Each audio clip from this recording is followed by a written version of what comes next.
If it's your first time here, my name is Zuzile, popularly known as Coach Nkosazana. I'm a life coach. I'm a Christian life coach. Yes, and a founder of Partnered Healing. Hence, our YouTube channel is called Partnered Healing. And on our previous video, I did explain how did we come out to Partnered Healing and what does it all mean. So yes, do yourself a favor and go back and watch my first video and watch the second video where I explain about the tripartite of our nature, the tripartite nature of a human being, basically, and explaining how it linked to partnered healing. Particularly today, I am here. This video is actually motivated by one of my clients that I was working with. I think on our second session, when I was actually just now getting a feedback and rounding off our session, and I was just elaborating and just emphasizing the things that she still needs to continue doing on a daily basis as she's recovering from the depression that she's struggling about. So when I mentioned to her that you need to journal, and the last time I did say, and she said, I've done the exercise, I've changed the other stuff that I needed to change, but the journaling, really, it's becoming a problem. I don't know what to write on that paper. And I said, okay. So I took it through on how to journal. So I felt, you know what, there might be someone out there who's still trying to find their way, and they would most likely want to try and do something, try out their healing journey. But also, maybe you are also just sitting there, you don't know where to start. Basically, where do I start? How do I journal? What is it that I needs to be on a journal? Okay, let me hook you up. So basically, this will be my morning. I journal in the morning most of the time. So this will be my morning routine. So I'll take you through my morning routine, which includes my journaling as well. So first and foremost, number one, you need to have a journal. A journal could be a notebook. There are those fancy ones that they sell, are very nice. You get them in your bookshop. But I usually, because I journal a lot, so I usually just buy notebooks, blank notebooks, or you can use a diary if you're starting up and you're still trying to find it, so you can use a diary. Some phones comes with journal apps on them, so if you are those people that are good with phones, you can actually use that. I think you can also use your laptop, as you can type if you are that kind of a person. I'm an old school girl, so I write. So I follow the way it says, write it down, write it plainly, and write it clear. So I usually write my journal. So you basically need a notebook or a journal. Even an exercise book when you're starting out, you don't have, because sometimes some people, they'll just be holding on and saying, I need to go. Just get an exercise book, an old exercise book, and start journaling. The proper journal will get you on the way, but we need to start. And a pen and a pen. I usually have my colored pens. There are things that I highlight on my journal, and some days there are things that I like to underline and scratch and highlight. So basically, you can also have that. You can have a pen, you can have a highlighter, you can have different color pens that you can use to journal. So you go with what works for you when it comes to that. So number one, the first thing that I do is to put a date. Obviously, I like to keep up and see, especially when I started to journal. It was when I was healing from my depression and I started therapy. One of the things that they told me was to actually, journal. So I'll put a date, like I'll put the 18th of November 2024. And the other thing that was very important for me at that time when I was going through the depression was the difficulty in waking up. Oh my God, I just had so much difficulty in getting out of bed. So I would just wake up because I have to wake up and I need to go to work and I need to prepare the kids. But it was just so hard. So one of the things was I needed to sit and plan with it. I want to journal in the morning because I feel I'm still fresh. I feel I'm able to connect with myself better and to plan my day better as well. But not to say that that's the only time you can. I know I lived with my sister-in-law, and her prime times, her most productive time was at night. So if there's anything, if she needed to study or anything, she would prefer to do it in the evening than in the morning. She was never a morning person. I am 100% a morning person. But that time when I wasn't well, even that, it didn't work. So yes, the first thing that I've decided was I'm gonna wake up at 5 just to give myself about an hour to journal and to put in my exercise program as well. So the first goal of the day was for me to actually wake up. So I'd then at 5 a.m. I would put it there. I'll put 18th of November 2024 and I'll put 5 a.m. in the morning and I would take it. First goal achieved. Pom pom pom. So that was such a great motivator as well, the fact that I am up, and then I'll have my bottle of water, or some days I would have my warm water with lemon, just so that the first thing that I drink while I'm journaling, it is some water. I start the water water drinking starting in the morning. So that's what I would do. So then the next thing that I would then write was, and then I had a grateful list.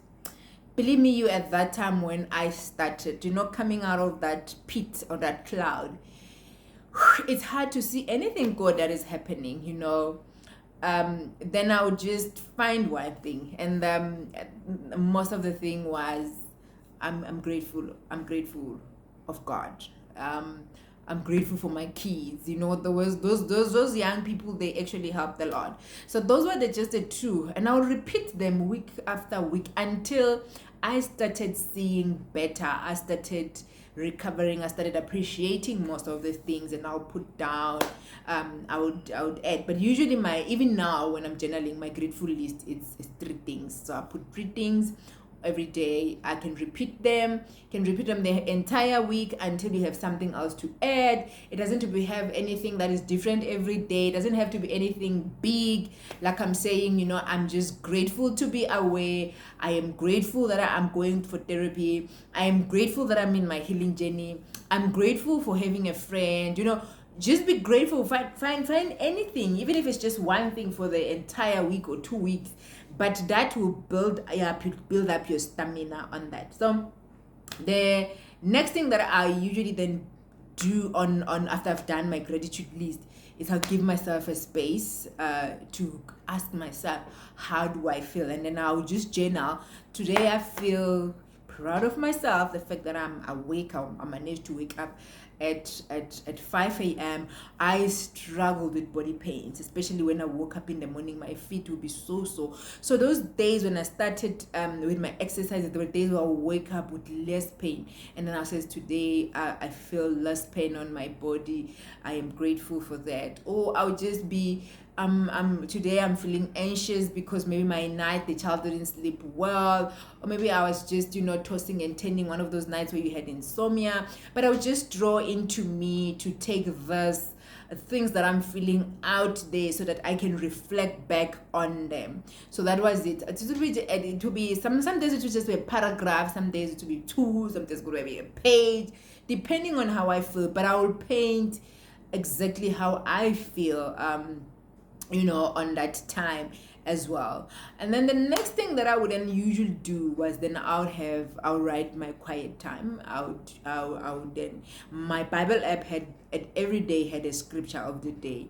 So I would read my scripture of the day, write it down while I meditate on it on that day.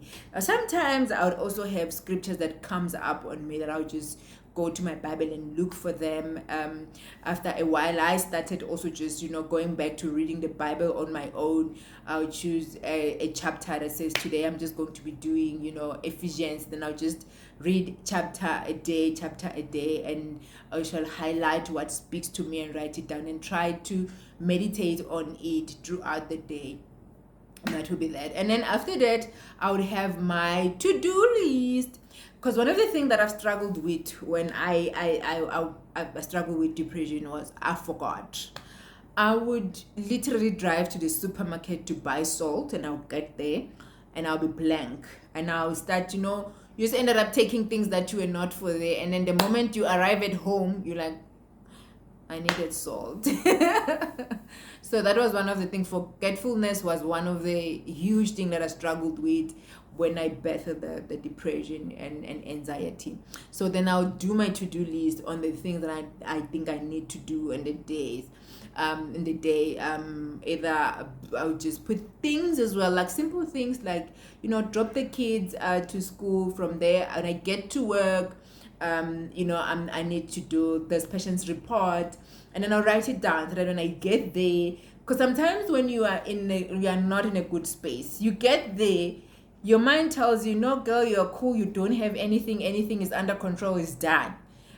And then at 4, when you need to go home, you're like, oh my God, I should have written this report, I should have sent this, I should have done this, and to do this. So I'll put it down for myself and just write, this is what I need to do. And then I'll say after work or lunchtime, I need to grab this at the supermarket, and then from the supermarket, I would actually draw a map, and then from the supermarket, and then I would go back to work, and in my afternoon, this is how it will look like. And then I would even do that even with my diary, my small diary, at my personal diary. Then I'll just go to our booking system, and when I was still at work, and just write what patients I have and what are their conditions, and just so that when I feel more anxious about other conditions, I'll just look up on them. One day we'll talk about depression and work and all of that, but that it used to help me. So I'll get home, I'll just page through, as in, or as a patient that is a follow-up, and I would have to know, okay, that today we are following it up, so the patient comes complaining, this is what I'm going to do. So that was for me. So I'd have my do-to list, and then after work, I know I need to pick up the kids, so I'd go pick up the kids, and I know if maybe there's something that I need to grab the kids at school, and go and pick up this and this and this and this, and then go home. And I would try and have my meal planned, that today is this and this, just to avoid and try not to overwhelm myself, because I was already overwhelmed. So, and then after that, then I'll have my exercise. So when I started, the way I was just feeling, I couldn't run. But what I would do is I'll go for walks, and it was not gonna be a long walk. It was just like a 15 minutes walk. It was around the block. It usually, that's how long it used to take me, just to go around the block in the morning, and just walk and come back. It was about 15 minutes, and then as day goes by, you build the strength, and now you realize it takes you 10 minutes like that, and you start running, and you started doing twice. So I would go, and then I would do my my walk, and then I'll come back. How much it made me happy just to come back and ride 15 minutes walk done and then ticked. It used to be a confidence boost for me at that time, that okay, at least I could do something. So that was it. That was what I would journal, how I would have my mornings. And then at the end of the day, I would come back, I would do my evening supper, bath the kids, put them into bed, then I would just give myself at least about another 30 minutes just to sit with myself, draw in myself, see how I feel, and look. So the first thing, I'll just go, and then I'll just look at my do-to list, and I'll tick, tick, tick, tick. Oh, this I've done, this I've done. And it used to make me feel so good, and it used to motivate me to do more things. So, and whatever that I couldn't do, I'll just move it on the next day. So the next day in the morning, when I look back, I'll see things that are not ticked, and then I'll put them on the next day. And then that was basically how I would have my quiet morning, and how I'll journal. And then that night, I would look at my achievement, and I will write a note to myself. Usually at the end of the day, I would say, Zuzile, I am so proud of you. I'm so proud of myself for actually waking up at 5, for actually going for the exercise, for actually, doing your to-do list, for actually doing this project that you needed to do, for actually, you know, being aware of your surroundings, you know when you're overwhelmed, you know, like able to see when kids are just crying because they are kids, and for you to avail yourself to them and actually love them instead of shouting at them. So those were the things that for me I was proud of, and saying I am making progress in my healing. So yes, this is my way of journaling, especially if you are just in the dark, you don't know where to start, you are not sure what to journal. This is where you can start, and as you go on, you can personalize it and find what works for you. How I journal at the beginning and how I journal right now are totally different.